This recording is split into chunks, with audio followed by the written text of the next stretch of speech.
So, if you can believe this, yeah, January 12th.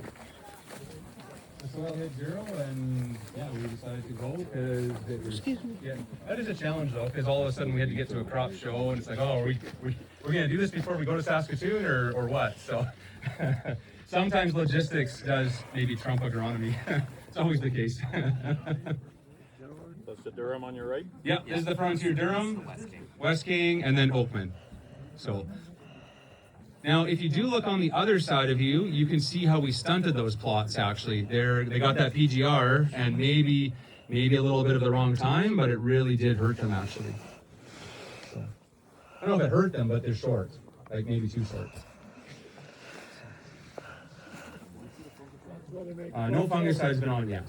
No, I think we're going to kind of fungicide it with when the barley is surrounding this entire field. So the plan, I got to talk to Joe, but the plan would be to maybe hit this at the time when the rest of the field is, unless they have a sprayer coming by and can just hit the ultra early at the right time. It actually, on second thought, it may make sense not to, because maybe we'll pick up differences in disease levels if we're going to take samples from all these plots. So maybe we can have different qualities and pick up something. Now, normally we're fungicide everything and sometimes twice, but this might show differences in avoiding disease from earlier versus the April planting. Yeah. Any other questions on the ultra early for Brian or myself or Blair or Rand? Any differences in foliar diseases in the ultra early, like that in spring wheat? I haven't. The question was foliar diseases in the ultra early versus say our April planting. I haven't necessarily seen that. We have had a lot of wind that caused some issues. I do see some leaf tip necrosis. I didn't know that was a thing until I learned it a few years ago from Harpinder out of Lethbridge. But certain varieties, the way they resist rust or certain diseases, actually the leaf tip will die back a little bit. And you see that in Oakman a little bit more than some varieties, and you see that in some soft wheats. So the leaf tip dying back can be part of its genetic resistance to a disease. Rayanne will add it to the list. Thank you. Giving Rayanne jobs. We should do a disease scale. Yeah. And leaf disease. Well, at different stages, like these are all fairly similar in stage. I would say these are the January slightly ahead of those two you're in there, Ben. But so the staging of these will be very different than our April planted one, right? So. Greg, how important is that 40 plants per square foot if you're going to do this dry land? Ooh. How important is 40 plants per square foot for dry land? Did you do some? So it depends what your goal is, right? Like, can we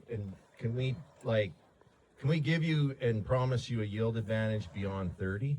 No, a lot of the time we can't. But what it does do are you benefit from additional intangibles, like it'll be a little bit shorter, it's going to be earlier, and it's going to be way more uniform when you're staging it for your different in-crop applications. So it's kind of like back to that comment I made earlier about an insurance thing. Like we did lots of studies with spring wheat on dry land. In fact, the one was like tough, like it was spring wheat on spring wheat, which you would think would be a disaster in dry conditions, but the 450, there was a significant linear upward trend through 450 seeds per square meter, 45 seeds per square foot.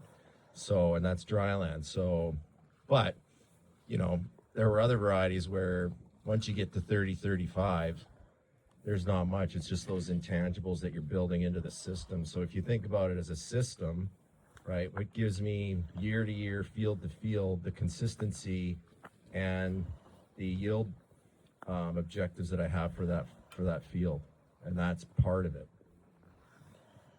And it is challenging to spend that much money, or is that going to be too much of a plant stand for dry land? I have the same challenges around just even spring seeding rates. Okay, how high do you go versus what? Because you don't know what the year's going to be, right?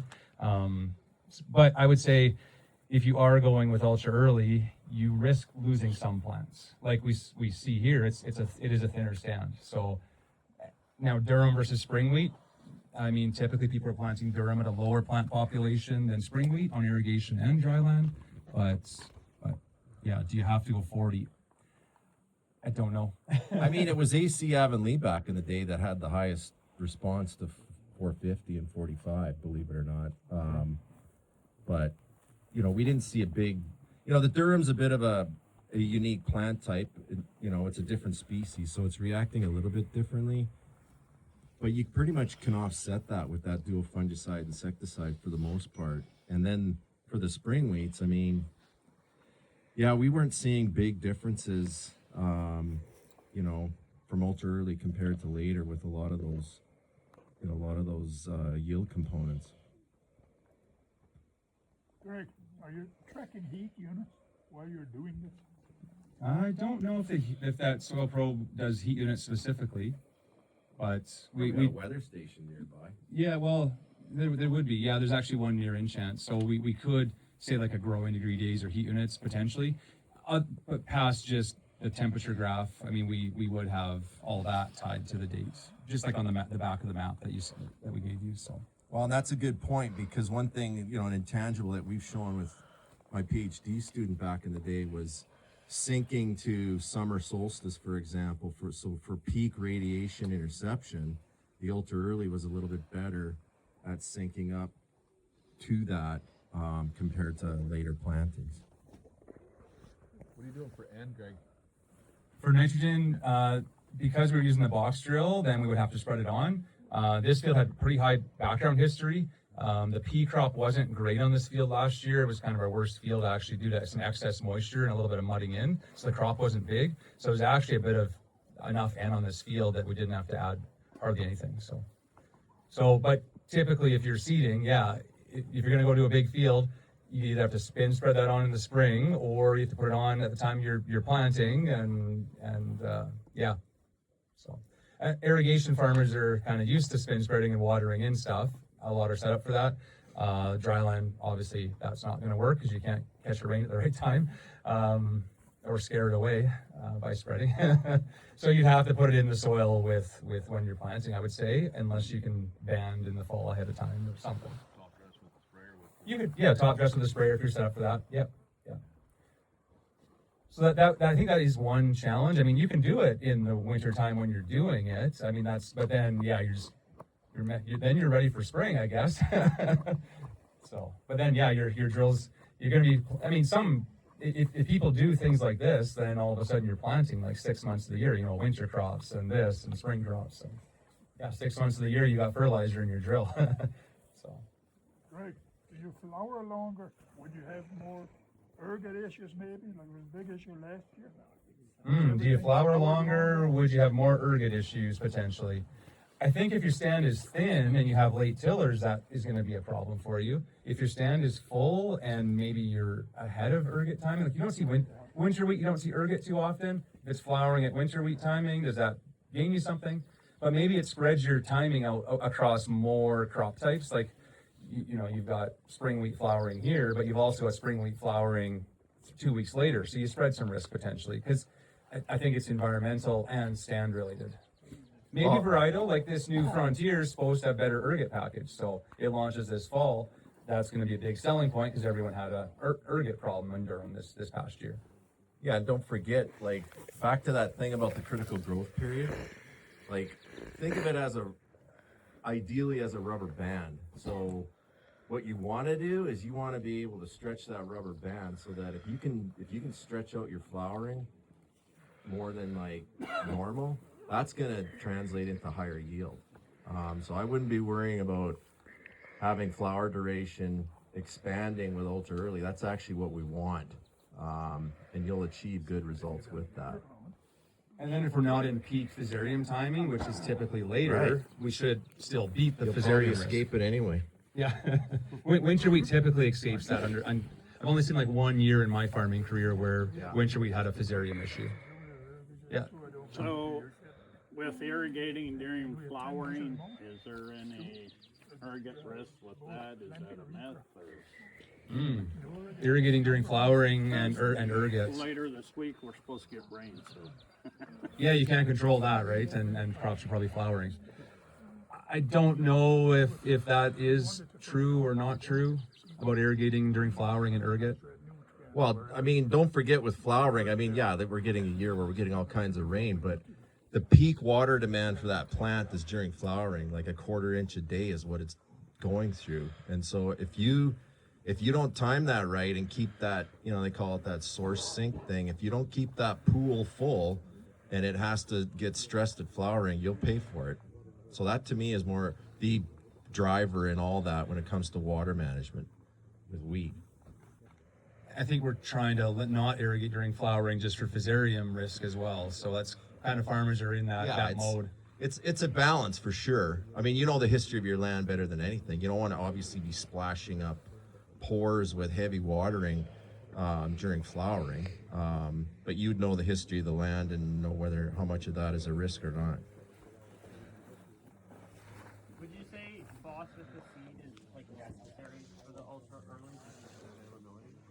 Well, yeah, availability of phos or nutrients, yeah, that could be an issue. Like we've had springs where fall rye was growing really fast, the soil's cool, and it certain nutrients weren't available, and it was more purple than normal and stuff like that. So could there be less available phos? So I don't know if it's necessary because phos doesn't become available to the plant for quite a long time, basically, when you actually apply it, typically. So I don't know if that's necessary, but I think it wouldn't hurt you, maybe only help you.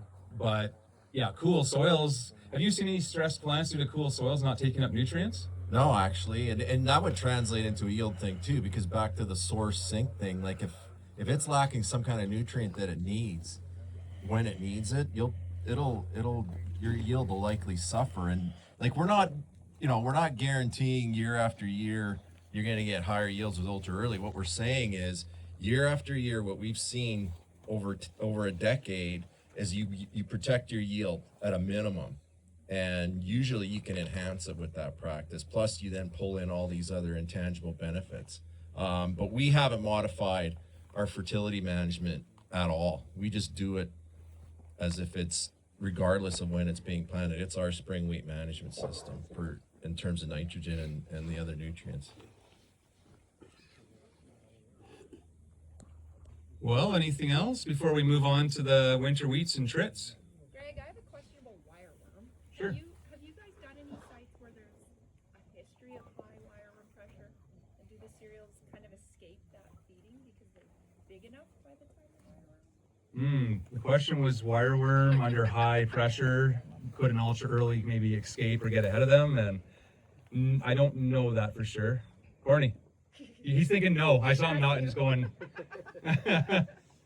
We did April 9 last year at 2 degrees, and because it was slow and cold, and last year wasn't the best year to do it, the wireworm treatment didn't hold. Kitty corner we did April 23rd, a little more traditional, and the wireworm control held there. So it is an issue, right? If you do have a wireworm history. Yeah, so Corny's comment was the seed treatment can wear off before your plant's big enough to get ahead of those guys by planting early, is some of his experience. Potentially, I think that could be true. I don't know if this would get ahead enough versus, an early April planting, maybe not, but then, so maybe in that situation on those pressures, maybe it doesn't make sense to do very early in that case. I mean, I've seen where wireworm impacted a fall crop, where there was a fall crop planted and they're like, oh, why did it die? Well, there was no treatment, and then you're finding wireworms in the soil, and the crop just didn't survive the winter well because there was pruning actually, I think in the fall even, and it made the winter wheat crop poor enough that it didn't survive the stresses of winter because it got hurt by the wireworm in the fall. So, but there was no treatment on that winter wheat in that case. So.